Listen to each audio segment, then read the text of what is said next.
Dans la partie la plus profonde de la mer se trouvait le palais du roi de la mer. Et il avait 6 filles. Ils ont joué dans le jardin toute la journée. Contrairement aux autres princesses, la plus jeune était calme et maussade. Et son nom était la petite sirène. Surtout, elle adorait écouter des histoires sur le monde des gens. Traditionnellement, une sirène ne pouvait remonter à la surface que pour la première fois à son 16e anniversaire. Et maintenant, il est temps de voir la terre et la plus jeune princesse. Elle a fait surface près du navire, chantant et musique venant du pont. C'était la première fois que la princesse voyait le navire. Dans la cabine du navire, la petite sirène remarqua un beau prince. Pendant longtemps, elle ne put le quitter des yeux. Soudain, une violente tempête a éclaté en mer. Le navire du prince a heurté un rocher et s'est brisé en morceaux. Dans l'obscurité totale, la foudre a éclaté et la petite sirène a vu le prince tomber dans la mer. Elle l'a sauvé en le ramenant à terre. Bientôt, le prince a été retrouvé par une fille qui passait. Quand il s'est réveillé, il lui a souri et l'a remercié de l'avoir sauvé. La petite sirène est devenue triste que le prince ne sache même pas son existence. Elle a plongé dans l'eau et a nagé. D'après les histoires de son père sur les gens, la petite sirène savait qu'il considérait la queue de poisson des sirènes comme laide. Par conséquent, pour plaire à une personne, il fallait acquérir 2 jambes. Le lendemain, la petite sirène est allée voir la sorcière des mers. La sorcière accepta de lui faire une potion qui transformerait la queue de poisson en une paire de jambes minces. La démarche de la princesse serait gracieuse, mais chaque pas qu'elle ferait lui apporterait une douleur insupportable. Et si le prince en épousait un autre, la petite sirène se transformerait en écume de mer. En retour, la sorcière a souhaité prendre sa merveilleuse voix de la jeune fille. La princesse était prête à tout pour être proche du prince, et elle accepta. Après avoir navigué vers le palais princier de nuit, la petite sirène a bu une boisson magique. Une vive douleur la traversa et elle s'évanouit. Se réveillant dans l'après-midi, la jeune fille a vu le prince devant elle, et baissant les yeux, a trouvé 2 pattes au lieu d'une queue de poisson. Le prince a essayé de savoir qui elle était et comment elle est arrivée ici, mais la petite sirène ne pouvait pas parler. Malgré sa démarche aérienne et sa belle danse, elle ressentait une douleur terrible dans ses jambes. Le prince s'attacha de plus en plus à la petite sirène, mais la traita toujours comme une petite fille douce. Il ne lui est jamais venu à l'esprit de faire d'elle sa femme. Une fois que le prince a admis que son cœur est occupé par celui qui l'a sauvé il y a longtemps sur le rivage, ils vont se marier. La petite sirène était très bouleversée, mais ne pouvait pas lui dire la vérité. Au moment du mariage, le prince a invité la petite sirène à accompagner les jeunes mariés en voyage de noces. Une luxueuse tente lune de miel est étalée sur le pont du navire. La petite sirène avait une dernière soirée pour être avec celui pour qui elle avait quitté sa maison, donné sa voix merveilleuse et enduré des tourments sans fin chaque jour. Mais il ne les a même pas remarqués. Quand le silence tomba sur le bateau, la petite sirène s'assit sur le pont et attendit les premiers rayons du soleil. Soudain, près du navire, elle remarqua ses sœurs. Ils ont demandé en larmes à la sorcière d'aider à sauver la princesse de la mort. La sorcière leur a donné un couteau tranchant, avec lequel la petite sirène devait percer le cœur du prince. Une goutte de son sang transformerait ses jambes en queue et elle pourrait retourner à la mer. La petite sirène a regardé dans la tente et y a vu un couple amoureux endormi. Elle n'a pas trouvé la force de prendre la vie du prince et a jeté le poignard dans la mer. De chagrin, la petite sirène se jeta à l'eau. Mais la gentillesse de la princesse a fait fondre le cœur de la méchante sorcière. La sorcière a annulé son sort et la petite sirène avait à nouveau une queue de poisson au lieu de jambes humaines. Il était une fois une fille.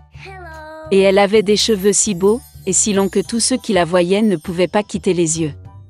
Les brins étaient si légers, juste dorés. Par conséquent, ils l'ont appelée Boucle d'or.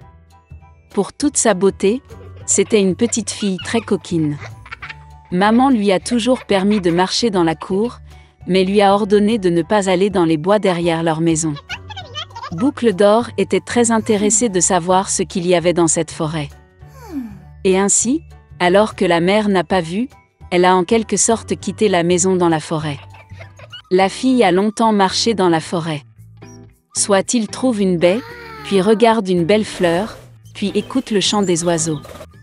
Alors elle s'est perdue dans la forêt. Et soudain, elle a vu une maison inhabituelle dans une clairière. Boucle d'or s'approcha de lui doucement. Je me suis promenée, mais je n'ai vu personne. Elle a frappé à la porte, mais personne n'a répondu. Puis, elle frappa plus fort et la porte s'ouvrit. Boucle d'Or entra prudemment.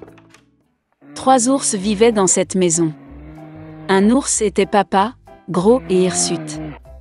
L'autre était une mère ours. C'était plus petit. Le 3e était un petit ours. Les ours n'étaient pas chez eux car ils étaient allés se promener dans les bois. La fille entra dans la pièce et vit 3 bols de porridge sur la table. Le premier bol, le plus gros, était le papa ours. Le 2e bol, le plus petit, était la mère ours, et le 3e, le plus petit, était l'ourson. Près de chaque bol, posait une cuillère, grande, moyenne et petite. Boucle d'Or avait tellement faim qu'elle a d'abord voulu manger dans un grand bol. Elle prit la plus grande cuillère, prit le porridge, le goûta, mais le porridge était trop chaud. Puis elle prit une cuillère moyenne, ramassa le porridge, le goûta, mais le porridge était trop froid. Enfin, elle prit une petite cuillère et goûta le porridge du petit bol. Cette bouillie n'était ni chaude ni froide, juste comme il faut. Et Boucle d'Or a mangé toute la bouillie du petit bol. Après avoir mangé, la fille a voulu s'asseoir et a vu 3 chaises près du poêle.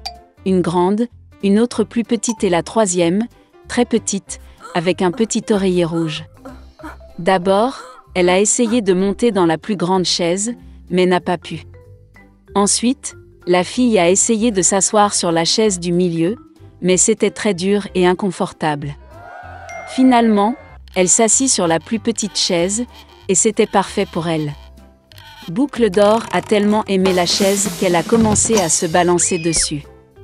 La chaise a craqué, s'est cassée, et elle est tombée au sol. La fille s'est levée, et est allée dans une autre pièce. Il y avait 3 lits, grands, moyens et petits. Tout d'abord, Boucle d'Or est montée sur le premier lit, mais il était trop haut et trop dur. Je me suis allongée sur celui du milieu, il était trop spacieux et mou. La fille s'allongea sur le 3e plus petit lit.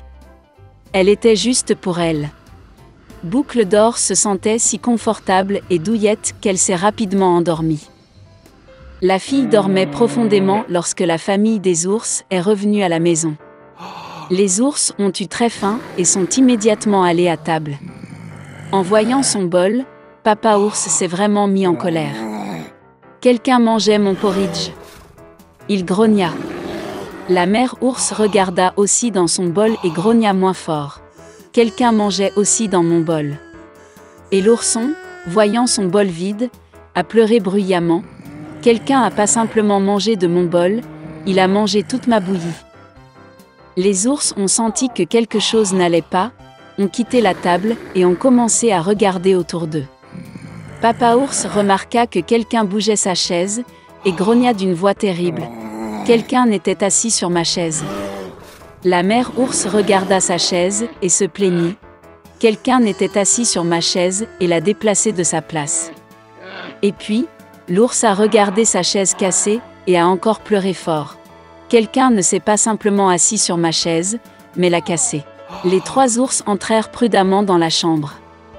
Quelqu'un était allongé sur mon lit et l'a froissé. Papa ours rugit d'une voix terrible. Et quelqu'un était allongé sur mon lit et l'a froissé, grogna la mère ours. L'ours en peluche a regardé son lit et a pleuré à nouveau. Quelqu'un était allongé sur mon lit aussi. Et puis il a vu la fille et a crié d'une voix mince, et dort encore en elle. Papa et maman ours sont allés au lit et ont vu qu'une petite fille dormait là. Boucle d'Or s'est réveillée du cri d'un ourson et a eu très peur, il y avait 3 ours devant elle. Elle a immédiatement sauté hors de la maison et a couru partout où ses yeux regardaient, sans se retourner. La fille a couru pendant un long moment, était très fatiguée, puis elle a vu sa mère, qui cherchait sa fille disparue dans la forêt. Depuis, Boucle d'Or a toujours écouté sa mère et n'a rien fait sans sa permission. Elle est devenue une fille très obéissante, gentille et gentille.